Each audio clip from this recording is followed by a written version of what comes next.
আপনারা আপনাদের আস্তিনের তলায় কি লুকিয়ে রেখেছেন সেটা সাংবাদিকরা আসলে দেখতেও পারেন না। আপনারা যা তথ্য দেন সেটাই সাংবাদিকরা প্রচার করেন। সেটাতেও আপনাদের আপত্তি কেন? কারণ আপনারা লুটপাট এমন করেছেন যা সামলাতে পারছেন না।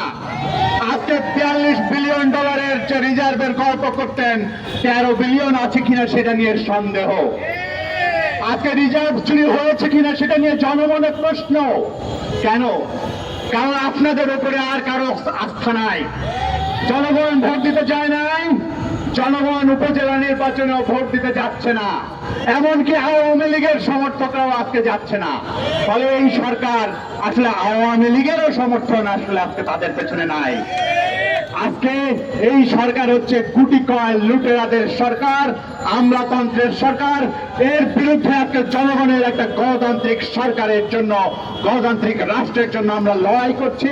এবং আজকে ব্যাংকে যে লুটপাট হচ্ছে, বাংলাদেশে আর্থিক খাতে যে লুটপাট হচ্ছে, তাকে রোধ করা আমাদের দায়িত্ব হিসাবে আমরা এখানে এসেছি। ফলে আজকে পুলিশ ভাইরা যারা আমাদের বাধা দিয়েছেন, আমি জানি যে তারা হুকুমের দাস, তারা হুকুম পেয়েছেন তাই তারা এটা করেছেন। কিন্তু তাদের এই হুকুমের জায়গা থেকে একটু ঊর্ধ্বে উঠতে হবে। তারা এই দেশের প্রজাতন্ত্রের কর্মচারী, ফলে জনগণকে রক্ষা করা তাদের দায়িত্ব, সেটা তাদের উপলব্ধিতে আজকে আসতে হবে। আজকে যে পুলিশ ভাইরা এখানে আছেন, তারাও হয়তো কোনো শ্রমজীবী মানুষের সন্তান, তারাও একই রকম খারাপ অবস্থায় আছেন। ফলে আজকে বাংলাদেশের সমস্ত মানুষের বিরুদ্ধে আজকে যে ফ্যাসিবাদী ব্যবস্থা দাঁড়িয়েছে, তাকে সবাই মিলে আজকে উচ্ছেদ করতে হবে। এখানে সকলের ঐক্য দরকার।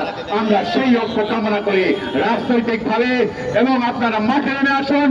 এই লুণ্ঠনের বিরুদ্ধে আপনাদের সন্তানের, আপনার ভবিষ্যতের রক্ষার যে তাই সেটা আপনার কাঁধে, এবং এটা লড়াই করার যে শক্তি সেটা আপনার কণ্ঠে, হাতে, সেটা নিয়ে মাঠে নামুন। সবাই মিলে আমরা এদের পতন ঘটাবো এবং বাংলাদেশে এই লুটপাট তন্ত্রের বিরুদ্ধে একটা গণতান্ত্রিক জনগণের সরকার আমরা গঠন করব। সবাইকে অনেক অনেক শুভেচ্ছা।